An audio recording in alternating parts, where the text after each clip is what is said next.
when did I start blogging? Basically, I was studying for my graduation. I completed my graduation in banking and insurance, and I took a break of 6 months for studying for several insurance related exams.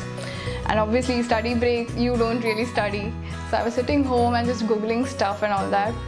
And that is when I came across blogs. And what I liked about blogging basically was that, it's a platform where you can really interact with people across the globe. So that is something that I really like, and I found that to be a very powerful position by myself. So that is how I started blogging. Why I chose lifestyle was basically I started with fashion. Fashion was my niche, total niche. And then I started analyzing my blog. And when I studied the demographics, I realized that my age group was between 18 to 34. And almost 40% of my audience was men. And that is when I thought, why not I cover topics that relate to this audience as well, rather than just focusing on women.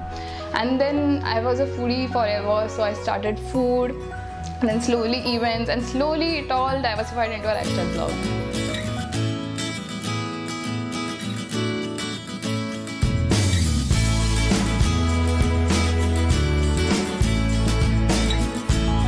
Walking out of my comfort zone and going out, meeting new people, experiencing new things, which otherwise if I was not a blogger wouldn't have been possible even a bit. So all thanks to blogging, I really went out and I spoke to people on my own, which being an introvert person like me, I wouldn't have done.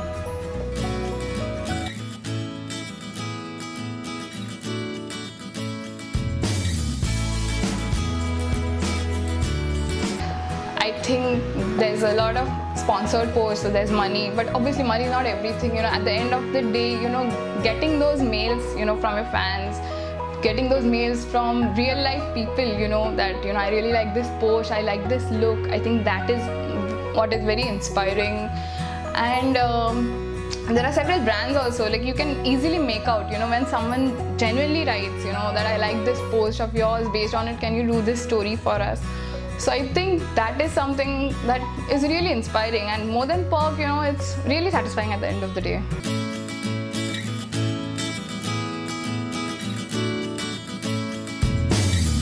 My future plan, I have already started working on my future plan, and that went live October this year.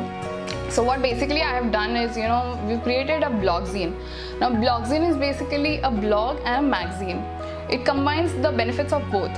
A magazine, if any other teenager girl like me, we used to literally wait, during our teenage years, wait for that one issue of Femina or something. Why? Because the content was really fresh. It wasn't something that we read in our Bombay Times and all that. So content of that type, and blog because it stays on the net forever. Like even 10 years later, if I remember there was some post in fashion, okay, please, I'll go back there and I'll still find that. So that is something I've really started working on, and it's going pretty well now.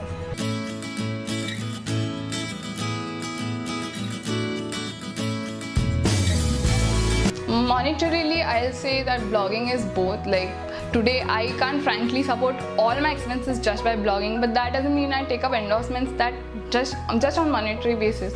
I think blogging is much beyond money. Of course, there are you get plenty of sponsored posts and endorsement. So I'll say that don't just look at the money part. There's a lot that goes in. For example, a few days ago, I got a call for a kids soap brand, and I was like, even if you're paying me a handsome amount, I'm not doing that. So I'll say start on barter system. Do about 10-15 collaborations that way, and finally you will get those brands that are your niche. And you will be paid. You'll be paid, a hefty amount for it.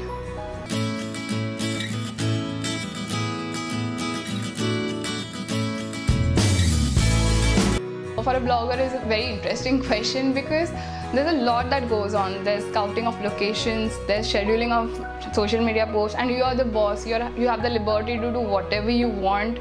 So I review different restaurants, there are meetings lined up, there are events to attend. So yes, it's a very glamorous profession, so I really enjoy that.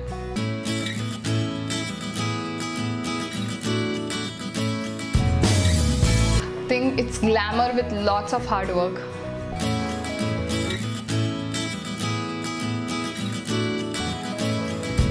According to me, the blog culture, before 6 months or so, blogging was all about figures. Like, you know, you have Instagram, 30,000 followers, and all brands are after you. But slowly the world is realizing, the brands are realizing today, that blogging is much beyond figures. So today they are approaching bloggers who have, like, say, less than 10,000 figures. That is when the concept of micro influencers is rising. Basically, these are small groups of influencers who are popular amongst their friends, and brands are trying to approach them because they have a much more personal feel than just mere bloggers. So I think that is an evolution that is taking place, and I think that is a pretty good thing at this point.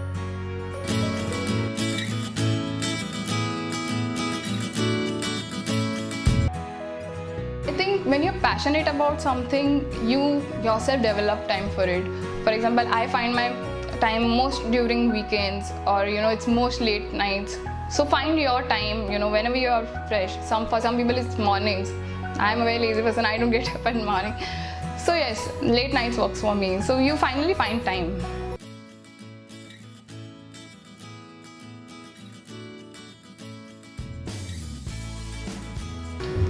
Basically, I was a blogger since the last 2 years. Then I worked for 6 months at a digital agency, and that is when I really realized that blog has a lot of potential to grow. And ever since then, I've been blogging seriously. What happens is, when I'm working, I'm actually seriously working, but midway, you know, between 2-3 hours, when we have those typical tea coffee breaks, I browse through the mails and all that. So I find time that way.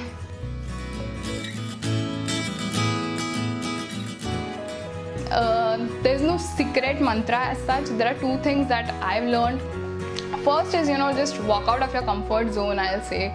And, you know, there's a whole world waiting out for you. So, you know, life is much beyond your family and friends. So just go out without worrying about everyone. And secondly, I'll say, when I started blogging initially, I was very skeptical, you know, as to how my friends would react, how my family would react and all that. And in fact, when I started, I went anonymous for the first few months, you know, scared of how would everyone react. And later on, I really regret that moment, because I did tons of research and then I went anonymous, and people were liking my post, but they didn't know who was behind it. So I really regret that. So what I'll say is, you know, do your month's research or do whatever you want. In the end, I'll say just put the publish button, you know, just don't save the drafts of it. 20 years later, you don't want to regret that day, you know, my post was ready, my pics were ready, but I didn't press the publish button. So that is a true advice I like to give.